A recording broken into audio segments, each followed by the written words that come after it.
빨리 보도해야 되는 상황인데 그렇지 못했다. 라고 답변을 했죠, 제가. 네, 굉장히 중요한 말을 지금 하셨죠. 네. 그때 저 테이프가 작성된 시기는 2002년이죠, 보니까. 네. 2002년에 했던 것이 이제 3년 가까이 되어서 제 테이프가 공개된 거지 않습니까? 역사를 좀 얘기해야 될 것 같아요. 저게 이제 당시 대통령 선거가 진행되고 있는 그 기간이었지 않습니까? 네. 그 기간 동안에 이제 삼성이라는 대재벌이 어떻게 하면 그 당시에 대선 후보, 대통령이 될 것 같은 사람에게 돈을 전달할 것인가 하는 것을 그 삼성그룹의 핵심 책임자들이 논의하던 과정에 있는 내용을 녹음한 것이지 않습니까, 사실은요. 그렇죠. 예. 그래서 그렇게 한 건데 그게 몇 년 동안 잠자고 있다가 어떻게 이제 MBC에 당시 근무하고 있던 보도국 기자였던 이상호에게 연락이 온 거죠, 사실은요. 거기까지 지금 말씀하신 거죠. 네. 그런데 이제 저 테이프를 그 당시에 녹음 테이프를 공개했던 게 아니라 제가 이제 그 삼성 엑스파일이라는 이상호 기자 쓴 책을 읽어보니까 대략 한 10개월 정도 시간을 걸리고 계속 기다렸지 않습니까, 사실은. 저는 그 10개월이야말로 또 다른 엑스파일이다. 사실 생각합니다. 왜냐하면 저걸 취재했으면 바로 보도를 해야 되는 거죠, 사실은요. 그러니까 지금 JTBC가 어떻게 시청률 1위를 기록하고 있습니까? 아무것도 아니지 않습니까? 그 무슨 그 타블렛 PC? 하나, 그거 오니까 바로 보도를 해서 이 온라인 탄핵 국면 이런 것들을 만들었다고 볼 수는 없지만 그런 진실을 알리는데 크게 기여해 있지 않습니까? 그렇죠. 예. 근데 지금 그 당시에 그걸 가져왔을 때 왜 10개월을 기다려야 했는지 그 엑스파일도 사실은 공개되는 게 진짜 중요하다는 생각이 듭니다. 사실 그 내용이 뭐 저희가 책 선전하는 건 아닌데요. 바로 이 삼성 엑스파일이라고 하는 책에 담겨 있는 내용이 바로 그 내용이죠. 예. 그러니까 제보를 최초에 10월에 입수하고 이듬해 7월에 보도되기까지 삼성과 청와대, 검찰, 국회의 로비, 언론도 있죠. 그리고 언론 내부에서, MBC 내부에서의 방해, 이런 것들을 사실 고발하고 있는 내부 고발 서적인데, 사실 이 책을 쓰도록 한 사람이 바로 서혜성 교수님이세요. 저는 삼성 엑스파일 보도가 너무 힘들었거든요, 사실은. 10개월 동안 회사와 싸우느라고. 근데 여기 조금 전에 제일 저한테는 결정적인 순간이었어요. 네, 엄기영 네. 앵커가 왜 자료를 받고 그동안 보도하지 않았느냐라고 저한테 묻는 거예요. 사실 그 앵커가 고마운 거죠. 아니죠. 원래는 회사에서 너희들이 반대하지 않았느냐, 최문순 사장이랑 보도국장이랑 도망다니고 보도 못하게 하지 않았느냐, MBC는 공정방송의 적이다라고 사실 고발을 했었어야 돼요, 저 때. 예. 근데 저한테 팩트 확인하느라고 못했다라고 대신 거짓말을 해주도록 요구하는 순간이었어요. 일단 사실 제가 제일 힘들었던 것은 그 회사 내부와 뭐 청와대, 사실 뭐 저도 참여정부를 최초에 지지해서 노무현이라고 하는 인물을 알리고 노무현 정권 마지막까지 이른바 기자실 폐쇄하자고 할 때 모든 기자가 반대할 때 저 유일하게 국정TV인가 나가서 지지했던 사람이에요. 국정홍보TV요. 국정홍보 KTV인가 나가가지고 뭐 기자실 없애는 문제에 대해서도 제가 인터뷰를 하고 그랬어요. 동의하는 차원에서. 네네. 그런데 유일하게 제가 고통받았던 문제, 참여정부에서 삼성 엑스파일 보도를 막았던 문제, 그리고 당시 한나라당과 민주당이 특검을 요구했단 말이에요. 네. 근데 사실 저로서는 이 얘기를 하기가 대단히 고통스러운데 그때 저는 특검을 간절히 바랬습니다. 저는 목숨을 걸고 보도를 했고 삼성 엑스파일 보도까지만 제 인생의 플랜이 있었어요. 그 이후는 삶을 어떻게 살아갈 것인가에 대한, 살 것인가 말 것인가에 대한 플랜조차 없었어요. 근데 바로 그 며칠 뒤에 노무현 대통령께서 이거는 뇌물보다는 도청이 더 중요한 문제라고 생각한다고 말씀하시면서 수사 기류가 좀 바뀌었고, 이걸 받아가지고 황교안 당시 서울지검 2차장이 도청 쪽으로 몰아갔고 결국은 수사를 하지 않았죠. 그래서 한나라당과 민주당 쪽에서 오히려 특검을 요구했을 때 아직 시기상조다라며 검찰 수사를 지켜보자고 하신 분이 당시 문재인 문정수석이셨어요. 저는 문재인 수석님 지금도 인격적으로 너무 좋아하고 여러분들과 함께 팬입니다. 그런데 팩트는 분명히 우리가 알고 있어야 향후 대선 과정에서 다가올 재벌 해체, 재벌 개혁 문제에 대해서 우리가 촛불 민심이 제대로 반영될 수 있지 않을까라는 차원에서 저도 이 발언하기가 아프지만 당시에 특검을 시기상조라고 막았던 문재인 현재 우리 후보께서 어떤 생각을 지금 가지고 계신지 꼭 좀 제가 여러 차례 여쭤봤는데 답변을 못 들었거든요. 다시 한번 꼭 듣고 싶고, 그때 좌초된 특검이 12년 만에 다시 살아나서 삼성의 심장을 타격하고 있는 거죠. 네, 그렇습니다.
의 심장을 타격하고 있는 거죠. 네, 그렇습니다.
빨리 보도해야 되는 상황인데 그렇지 못했다. 라고 제가- 답변을 했죠, 제가. 네, 굉장히 중요한 말을 지금 하셨죠. 네. 그때 저 테이프가 작성된 시기는 2002년이죠, 보니까. 네. 2002년에 했던 것이 이제 3년 가까이 되어서 제 테이프가 공개된 거지 않습니까? 역사를 좀 얘기해야 될 것 같아요. 저게 이제 당시 대통령 선거가 진행되고 있는 그 기간이었지 않습니까? 그 기간 동안에 이제 삼성이라는 대재벌이 어떻게 하면 그 당시에 대선 후보, 대통령이 될 것 같은 사람에게 돈을 전달할 것인가 하는 것을 그 삼성그룹의 핵심 책임자들이 논의하던 과정에 있는 내용을 녹음한 것이지 않습니까, 사실은요. 그렇죠. 예. 그래서 그렇게 한 건데 그게 몇 년 동안 잠자고 있다가 어떻게 이제 MBC에 당시 근무하고 있던 보도국 기자였던 이상호에게 연락이 온 거죠, 사실은요. 거기까지 지금 말씀하신 거죠. 네. 그런데 이제 저 테이프를 그 당시에 녹음 테이프를 공개했던 게 아니라 제가 이제 그 삼성 엑스파일이라는 이상호 기자 쓴 책을 읽어보니까 대략 한 10개월 정도 시간을 걸리고 계속 기다렸지 않습니까, 사실은. 저는 그 10개월이야말로 또 다른 엑스파일이다. 사실 생각합니다. 왜냐하면 저걸 취재했으면. 최문순 사장이랑 보도국장이랑 도망다니고 보도 못하게 하지 않았느냐. MBC는 공정방송의 적이다라고 사실 고발을 했었어야 돼요, 저 때. 예. 근데 저한테 팩트 확인하느라고 못했다라고 대신 거짓말을 해주도록 요구하는 순간이었어요. 일단 사실 제가 제일 힘들었던 것은 그 회사 내부와 뭐 청와대, 사실 뭐 저도 참여정부를 최초에 지지해서 노무현이라고 하는 인물을 알리고 노무현 정권 마지막까지 이른바 기자실 폐쇄하자고 할 때 모든 기자가 반대할 때 저 유일하게 국정 TV인가 나가서 지지했던 사람이에요. 국정홍보TV요. 국정홍보 KTV가 나가가지고 뭐 기자실 없애는 문제에 대해서도 제가 인터뷰를 하고 그랬어요. 동의하는 차원에서. 네네. 그런데 유일하게 제가 고통받았던 문제, 참여정부에서 삼성 엑스파일 보도를 막았던 문제, 그리고 당시 한나라당과 민주당이 특검을 요구했단 말이에요. 네. 근데 사실 저로서는 이 얘기를 하기가 대단히 고통스러운데 그때 저는 특검을 간절히 바랬습니다. 저는 목숨을 걸고 보도를 했고 삼성 엑스파일 보도까지만 제 인생의 플랜이 있었어요.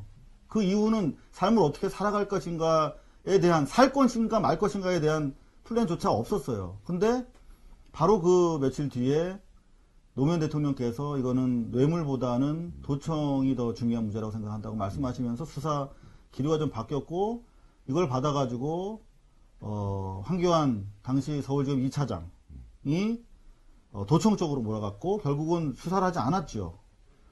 그래서 한나라당과 민주당 쪽에서 오히려 특검을 요구했을 때 아직 시기상조다라며 검찰 수사를 지켜보자고 하신 분이 당시 문재인 문정수석이셨어요. 저는 문재인 수석님 지금도 인격적으로 너무 좋아하고 여러분들과 함께 팬입니다. 그런데 팩트는 분명히 우리가 알고 있어야 향후 대선 과정에서 다가올 재벌 해체, 재벌 개혁 문제에 대해서 우리가 촛불 민심이 제대로 반영될 수 있지 않을까라는 차원에서 저도 이 발언하기가 아프지만 당시에 특검을 시기상조라고 막았던 문재인 현재 우리 후보께서 어떤 생각을 지금 가지고 계신지 꼭 좀 제가 여러 차례 여쭤봤는데 답변을 못 들었거든요. 다시 한번 꼭 듣고 싶고 그때 좌초된 특검이 12년 만에 다시 살아나서 삼성이 바로 보도를 해야 되는 거죠, 사실은요. 그러니까 지금 JTBC가 어떻게 시청률 1위를 기록하고 있습니까? 아무것도 아니지 않습니까? 그 무슨 그 타블렛 PC 하나 그 오니까 바로 보도를 해서 이 온라인 탄핵 국면 이런 것들을 만들었다고 볼 수는 없지만 그런 진실을 알리는데 크게 기여했지 않습니까? 그렇죠. 예. 근데 지금 그 당시에 그걸 가져왔을 때 왜 10개월을 기다려야 했는지 그 엑스파일도 사실은 공개되는 게 진짜 중요하다는 생각이 듭니다. 사실 그 내용이 뭐 저희가 책 선전하는 건 아닌데요. 바로 이 삼성 엑스파일이라고 하는 책에 담겨 있는 내용이 바로 그 내용이죠. 그러니까 제보를 최초에 10월에 입수하고 이듬해 7월에 보도되기까지 삼성과 청와대, 검찰, 국회의 로비 언론도 있죠. 그리고 언론 내부에서 MBC 내부에서의 방해 이런 것들을 사실 고발하고 있는 내부 고발 서적인데 사실 이 책을 쓰도록 한 사람이 바로 서혜성 교수님이세요. 저는 삼성 엑스파일 보도가 너무 힘들었거든요. 사실은 10개월 동안 회사와 싸우느라고. 근데 여기 조금 전에 제일 저한테는 결정적인 순간이었어요. 엄기영 앵커가 왜 자료를 받고 그동안 보도하지 않았느냐라고 저한테 묻는 거예요. 사실 그 앵커가 고마운 거죠. 아니죠. 원래는 회사에서 너희들이 반대하지 않았느냐.